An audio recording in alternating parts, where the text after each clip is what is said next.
귀한 찬양 감사합니다. 애쓰셨습니다. 우리 옆에 뒤에 분하고 인사하겠습니다. 참 잘 오셨습니다. 우리 같이 인사하겠습니다. 예, 우리 한 번 더 인사하겠습니다. 5월 한 달 승리하시기 바랍니다. 우리 같이 인사하겠습니다. 우리 마지막으로 같이 인사하겠습니다. 아름다운 주님의 가정 세우시기 바랍니다. 우리 같이 인사하겠습니다. 예, 5월을 시작하면서 단비가 내렸죠. 여러분의 삶에도 하나님의 은혜의 단비가 내리시기를 주님의 이름으로 축복합니다. 우리가 사도행전을 이제 기도행전이다 이제 이렇게 말하죠. 다시 말해서 초대교회는 기도하는 교회였다라고 하는 것을 알 수가 있습니다. 복음서의 제자들과 또 사도행전의 제자들은 완전 딴 사람이었거든요.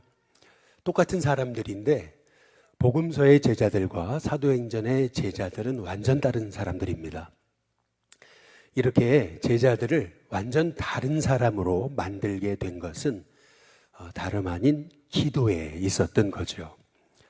기도하기 시작할 때 제자들은 완전 다른 사람이 됐습니다. 그 제자들의 기도의 모습을 성경은 이렇게 얘기하고 있는 거죠. 우리 사도행전 1장 한번 14절 우리 다 함께 읽어보겠습니다. 같이 읽습니다. 여자들과 예수의 어머니 마리아와 예수의 아우들과 더불어 마음을 같이하여 오로지 기도에 힘쓰더라. 여기 보면 제자들이 기도하기 시작했는데 그냥 시간 날 때 생각날 때만 기도한 게 아니고 오로지 기도하기를 힘썼다. 이제 이렇게 말씀하고 있습니다. 더구나 늘 그들은 마음이 하나 되지 못했는데 마음이 하나가 돼서 전심으로 그들은 기도했음을 성경이 말하고 있는 거죠. 초대교회가 이렇게 기도할 때 고난도 이겼고 또 이렇게 기도할 때 성령도 받았습니다. 또 이렇게 기도할 때 신비한 하나님의 도우심을 체험했던 거죠.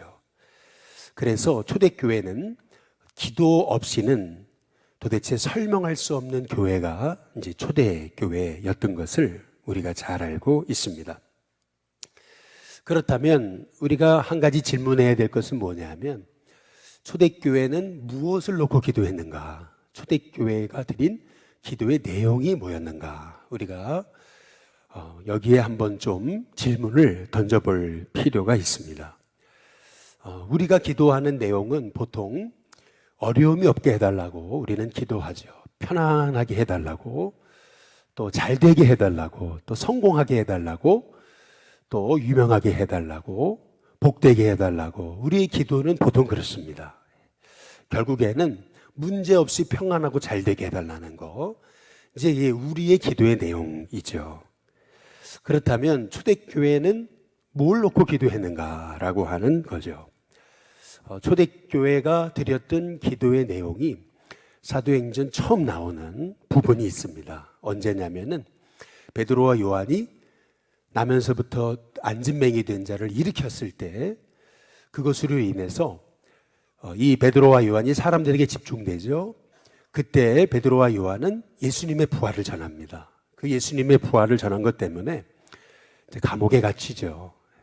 그랬다가 이제 풀려나게 됩니다. 그냥 풀어준 게 아니고 이제는 도무지 예수의 이름을 말하지도 말라라고 하는, 이름을 부르지도 말고 말하지도 말라, 이제 그러한 그 협박을 받고 베드로와 요한이 풀려나게 되죠.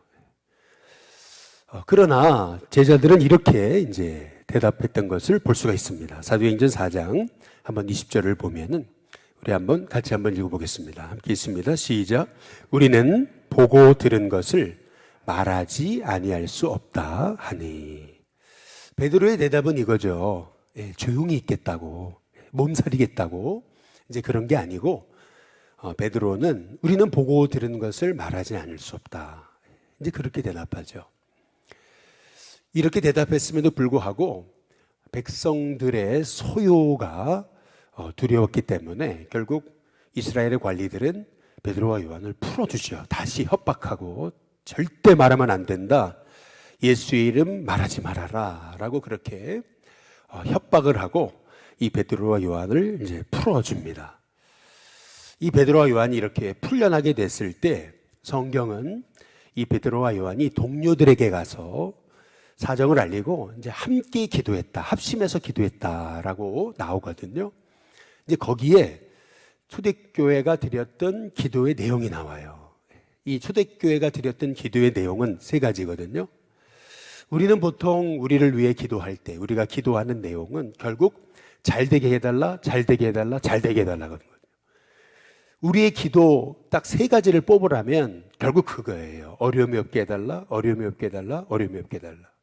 우리의 기도는 핵심은 그거잖아요. 결국 복 받게 해달라, 복 받게 해달라, 복 받게 해달라. 우리의 기도의 내용은 사실 그겁니다. 우리의 기도의 내용을 뽑으라 그러면 결국 핵심은 세 가지잖아요. 근데 그 세 가지도 결국 한 가지잖아요. 잘 되게 해달라고. 1번도 잘 되게 해달라, 2번도 잘 되게 해달라, 3번도 잘 되게 해달라. 그런데 제자들의 기도는 어땠냐면은 사도행전 4장에 29절에서 30절에 보면은 이렇게 말합니다. 우리 한번 같이 한번 읽어보겠습니다. 같이 있습니다. 시작. 주여 이제도 그들의 위협함을 굽어보시었고 또 종들로 하여금 담대히 하나님의 말씀을 전하게 하여 주시오며 손을 내밀어 병을 낫게 하시옵고 표적과 기사가 거룩한 종 예수의 이름으로 이루어지게 하옵소서 하더라. 여기 보면 제자들의 기도는 크게 세 가지입니다. 먼저 첫 번째는 하나님 저들의 위협함을 굽어봐달라고. 여기서 중요한 것은 제자들은 이 어려움이 없어지게 해달라고 기도하지 않았습니다. 하나님 저들의 위협함을 지켜봐달라고 이렇게 기도했습니다. 다시 말하면 하나님 우리 지켜달라고 이제 그렇게 기도한 거죠. 그 다음에 두 번째 기도는 뭐냐면 그들이 하나님 앞에 하나님 저들의 위협함을 굽어봐 달라고 기도한 목적은 뭐냐면은 29절에 나와 있잖아요. 그래야 담대히 하나님 말씀을 전할 수 있기 때문에 그들이 하나님 앞에 하나님 저들의 위협함을 굽어봐 달라고 기도했던 것은 뭐냐면 그래야 담대하게 주님 말씀 전할 수 있지 않습니까?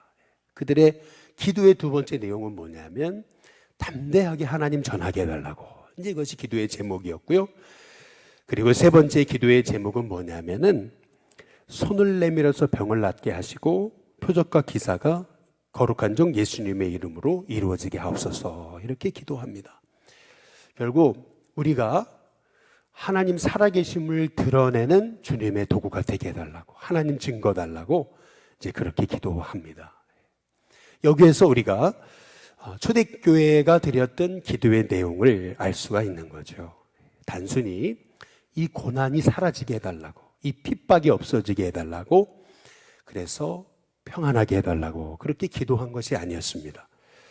그들의 기도는 뭐냐면은 우리가 하나님의 뜻을 이루는 도구가 될 수 있게 해달라고, 하나님 도와달라고. 근데 도와달라고 하는 목적은 주님의 복음 전할 수 있게 해달라고, 주님의 뜻을 드러내는 종이 될 수 있게 우리에게 기적을 달라고 이제 그렇게 기도했던 것을 볼 수가 있는 거죠. 뭐 사실인지 아닌지는 모르지만은 도산 안창호 선생이 감옥에 붙잡혀서 죽게 됐을 때 그의 어머니 조 마리아는 그 아들한테 그랬대잖아요. 구차하게 살기를 구걸하지 말고 정말 대안의 아들답게 떳떳하게 죽어라 라고 그렇게 얘기했다 그러지 않아요? 이것은 어머니의 아주 매정한 그러한 자식을 향한 말이 아니고 정말 자식을 사랑했기 때문에, 나라와 민족을 사랑했기 때문에, 그리고 하나님을 사랑했기 때문에 나올 수 있었던 그런 권면이 아닐까라고 하는 얘기입니다. 그 부모가 어찌 자식이 죽기를 바라는 부모가 어디 있겠으며 어찌 자식이 그렇게 비참하게 그렇게 순교당하기를 원하는 사람이 어디 있겠느냐는 거죠. 오늘 우리가 함께 읽어보신 이 말씀에도 이제 베드로가 순교당할 위기에 처하게 됐던 거거든요. 사도행전 12장 한번 6절과 7절을 한번 보시면은 우리 한번 같이 한번 읽어보겠습니다. 함께 있습니다.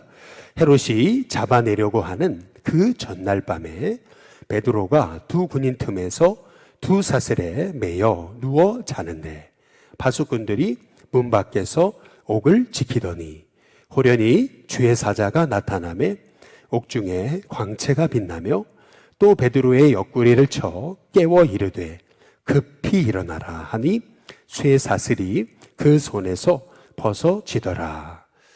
헤롯이 잡아내려고 하는 그 전날 밤, 헤롯이 잡아내려고 하는 그 전날 밤이란 건 뭐냐면 드디어 7일의 무교절 기간이 지났습니다. 그리고 다음 날이면 베드로가 순교당하기 바로 그 전날 밤을 얘기하고 있는 겁니다. 내일이면 죽게 된 베드로가요, 두 군인 틈에서 두 군인이 오른쪽과 왼쪽에 베드로의 오른손 왼손에 같이 쇠사슬을 묶어서 이 베드로를 지키고 있는 상황을 얘기하고 있는 거죠. 그런데 베드로는 그 내일 죽게 된 상황에서 누워 자고 있습니다. 근데 어느 정도 누워 자고 있는 거냐면은 주의 사자가 나타나가지고 베드로의 옆구리를 치거든요.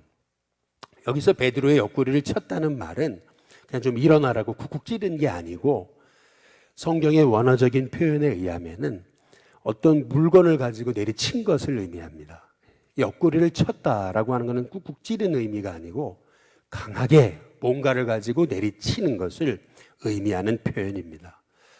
그렇게 베드로가 자고 있을 때 내리쳤음에도 정신을 못 차리니까 천사가 얘기하는 거죠. 급히 일어나라. 이렇게 얘기하고 있는 거죠. 근데 이것이 의미하는 것은 뭐냐면은 베드로는 지금 내일 죽게 됐지만은 하늘의 평안을 누리고 깊이 잠들어 있었음을 성경이 얘기하고 있는 거죠. 우리는 여기서 한 가지 질문을 던집니다. 이 베드로의 평안함의 이유가 어디 있었을까라고 하는 겁니다. 베드로는 어차피 대책 없는 인생 아니냐고. 어차피 혈기왕성한 사람이고 내일 죽게 됐으니 어차피 죽을 몸 그냥 잠이나 자자. 그래서 자포자기한 거 아니냐고 그렇게 우리가 생각할 수 있습니다. 그러나 목숨은 하나밖에 없잖아요. 누구나 다 목숨은 하나입니다. 그리고 내일 죽게 됐어요. 그렇다면은 누구나 다 자기 목숨이 귀하고 목숨에 대해서 연연하게 되는 거죠. 그런데 그럼에도 불구하고 베드로는 너무 평안했어요. 천사가 와가지고 옆구리를 그냥 뭔가로 확 내리치듯이 그렇게 그를 강하게 내리치면서 일어나라 그러는데도 아직도 비몽사몽입니다. 그러니까 급히 좀 일어나라 라고 할 정도로 베드로를 깨워야 되는 그런 상황이 벌어지게 된 거죠. 이 베드로의 이 평안함의 이유가 어디 있었을까라고 하는 겁니다. 그 이유는 뭐냐면 베드로가 전적으로 자기의 삶을 하나님 앞에 의탁했음을 우리가 이 베드로의 모습을 통해서 알 수가 있는 거죠. 사도행전 12장 한번 그 다음 절 8절에 보시면 이런 얘기가 나옵니다. 우리 같이 한번 읽어보겠습니다. 함께 있습니다. 시작. 천사가 이르되 띠를 띠고 신을 신으라 하거늘 베드로가 그대로 하니 천사가 또 이르되 겉옷을 입고 따라오라 한대. 여기 보면 베드로는 띠를 벗어났음을 알 수 있습니다. 과거에 예수님 당시의 옷은 제가 입은 이 가운처럼 이렇게 통으로 된 옷이었죠. 그래서 옷에 맵시를 잡으려면 허리에 띠를 둘렀습니다. 근데 그 띠를 풀어놓고 잤다는 것을 의미하죠. 그리고 신을 신으라 그러잖아요. 신발을 벗어놓고 있었습니다. 뿐만 아니라 겉옷도 벗고 있었다라고 하는 것을 알 수가 있죠. 겉옷을 주워 입어라 라고 그렇게 얘기하고 있는 것을 볼 수가 있죠. 여기서 알 수 있는 것은 뭐냐 하면은 지금 베드로는요, 자신이 내일 오늘 밤 풀려나리라고는 전혀 생각지 못했음을 알 수가 있습니다. 살기를 바랬다면은 뭐 신발도 신고 허리도 두르고 그리고 겉옷도 입고 나갈 준비를 하고 잤을 거 아니겠어요? 그런데 베드로는 아니었어요. 완전 무방비 상태입니다. 신발도 벗어놓고 띠도 풀어놓고 겉옷도 벗어놓고 완전 그냥 깊은 잠에 빠져 있었던 것을 우리가 볼 수가 있는 거죠. 다시 말해 베드로는 지금 하나님 앞에 살려달라고 기도한 것이 아님을 우리가 알 수가 있습니다. 살려달라고 기도했다면 그렇게 깊이 잠들 수가 없는 겁니다. 그렇다면 이 베드로의 평안함의 이유는 어디 있었을까? 자포자기였을까? 대책 없는 사람이었을까? 이제 그렇지가 않죠. 사도행전 12장 한번 12절에 보면은 우리 같이 한번 읽어보겠습니다. 함께 있습니다. 깨닫고 마가라 하는 요한의 어머니 마리아의 집에 가니 여러 사람이 거기 모여 기도하고 있더라. 여기 보면 베드로가 천사가 드디어 옥문을 열고 베드로를 풀려나게 했을 때 베드로가 가장 먼저 찾아간 곳은 어디냐면은 마가다락방이었습니다. 베드로는 자기를 위해서 초대교회가 기도하고 있었던 것을 알고 있었던 것을 오늘 말씀을 통해 우리가 알게 되는 거죠. 지금 초대교회 교인들이 자기를 위해서 그렇게 기도하고 있는데 베드로가 그렇게 자포자기로 뭐 죽으면 죽지 뭐 어차피 죽을 거 그렇게 체념하고 낙심하고 있었을까? 그렇지 않을 거라는 거죠. 그리고 또 이렇게 옷을 다 풀어 헤치고 이렇게 깊은 잠에 빠질 정도라면은 그가 하나님 앞에 그렇게 살려달라고 애걸복걸한 것도 아님을 우리가 알 수가 이제 있는 거죠. 그렇다면 베드로는 어떻게 무엇을 놓고 기도한 것일까라고 하는 겁니다. 베드로가 기도한 내용은 결국 그거죠. 하나님이 천지의 대주제이심을 베드로는 믿은 겁니다. 하나님이 모든 역사를 주관하심을 믿었어요. 그리고 자신은 하나님의 것입니다. 하나님께 자신을 완전히 내어 맡겼습니다. 그렇다면요, 자신은 주님의 도구일 뿐이죠. 하나님의 손에 붙들린 주님의 도구입니다. 주님의 도구라면은 주님이 죽이시든 살리시든 하나님의 뜻대로 자기를 사용해 달라고 하나님 앞에 전적으로 자기를 내어 맡긴 겁니다. 죽는 것도 하나님 뜻이고 사는 것도 하나님 뜻이고 죽게 된다면 주의 영광을 위해서 제가 정말 하나님의 영광 드러내고 그렇게 영광스럽게 죽을 수 있게 해달라고 살 수 있다면 그것도 하나님의 뜻임을 믿고 전적으로 자기의 삶을 완전히 의탁하면서 드렸던 기도가 이 베드로의 기도였다라고 하는 사실을 우리가 알 수가 있는 거죠. 우리가 기도하면서도 평안하지 못한 이유가 뭡니까? 그것은 뭐냐면은 하나님께 나의 삶을 다 맡기질 못해서 그래요. 의탁하지 못했기 때문에 그렇습니다. 기도하면서도 자꾸 집착하고 거기에 매이는 이유가 뭡니까? 기도하는데도 마음의 중심이 안 잡혀요. 그 이유는 뭡니까? 내가 하나님 손에 있음을 깨닫지 못하고 하나님께 나를 완전히 내어 맡기지 못하는 거죠. 전적인 하나님께 의탁이 안 되는 겁니다.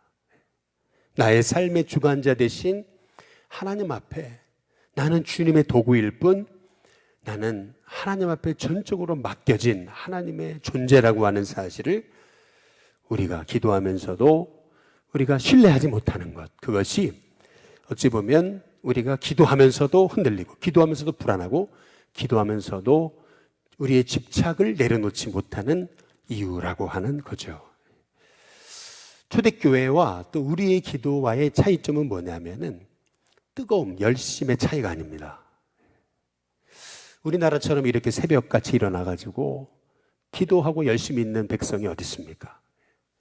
초대교회와 우리의 기도의 차이, 뭐 뜨거움, 열심, 뭐 그런 차이라기보다는 진정한 차이가 있다면 그것은 내용의 차이입니다. 초대교회가 드렸던 기도는 뭐냐면 완전 자기 자신을 하나님께 도구로 의탁한 겁니다. 주님 손에 나를 맡깁니다. 철저히 하나님 앞에 자기 자신을 맡겼습니다. 그리고 기도의 목적이 내가 잘 되는 게 아니고 기도의 목적이 하나님의 뜻이 드러나는 거였습니다. 그래서 내가 죽는 것도 하나님 뜻이고 사는 것도 하나님 뜻이고 이 모든 것이 하나님 뜻이라면 나는 주님의 도구로 온전히 쓰임받기 원합니다. 완전히 하나님께 맡긴 겁니다. 자기의 삶을. 여러분 잘 생각해 보세요. 이게 주님의 도구입니다. 이 컵이 주님의 도구예요. 그런데 도구가 자기 맘대로 자기 뜻대로 움직인다면 그거는 도구가 아니죠. 도구는 어떤 거냐면은 주인이 딱 그 도구를 붙잡으면 주인 맘대로 써야 되는 거예요. 주인 맘대로 쓰도록 자기를 맡기는 게 도구인 거죠. 맡기지 못하고 의탁하지 못하면 그건 도구가 아닙니다. 주님의 도구라면은 그것이 불 속에 내던져지든 아니면은 하나님의 영광을 위해서 높이 들어 올리시든 그거는 주님의 손에 달린 겁니다. 우리는 주님의 도구라고 하는 사실, 우리가 그것을 기억한다면은 그때부터 내 삶 하나하나를 하나님 앞에 맡길 수가 있게 되는 거죠. 우리의 기도는 여지껏 1번도 잘 되게, 2번도 잘 되게, 3번도, 3번도 잘 되게 했습니다. 그러나 초대교회 기도는 아니었습니다. 1번도 주님의 뜻이고, 2번도 주님의 뜻이고, 3번도 주님의 뜻이었습니다. 주님의 뜻이면 날 사용해 주시든 주고 있게 하시든 내 삶을 맡깁니다. 철저히 주님의 손에 의탁해드린 기도, 그것이 바로 초대교회의 기도였다라는 거죠. 저와 여러분의 기도도 이제는 단순히 그 기도의 방향이 나만을 향하는 것이 아니라 기도의 방향이 하나님의 뜻을 향하여 있는 저와 여러분이 될 수 있게 되기를 주님의 이름으로 축복합니다.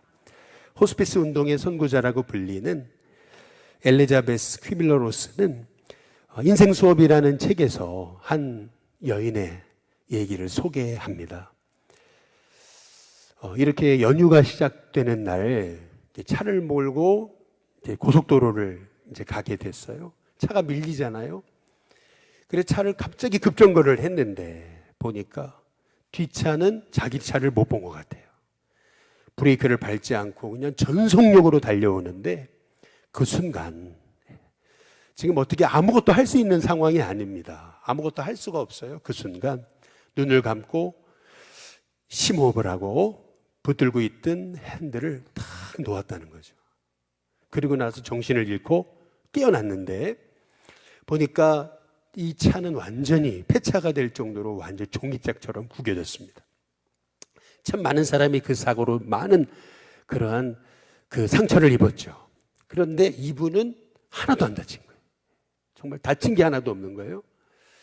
이유가 뭔가 전문가들의 말에 따르면은 핸들을 붙잡고 끝까지 나 살아야지 하면서 끝까지 몸부림치고 그랬다면 오히려 그 사고를 통해 후유증이 심했을 텐데 그 사고 당시 딱 자기 자신을 하나님께 내맡기고 철저히 그냥 자기 자신의 힘을 쫙 뺐을 때 그때 오히려 그는 하나도 안 다쳤다는 거죠.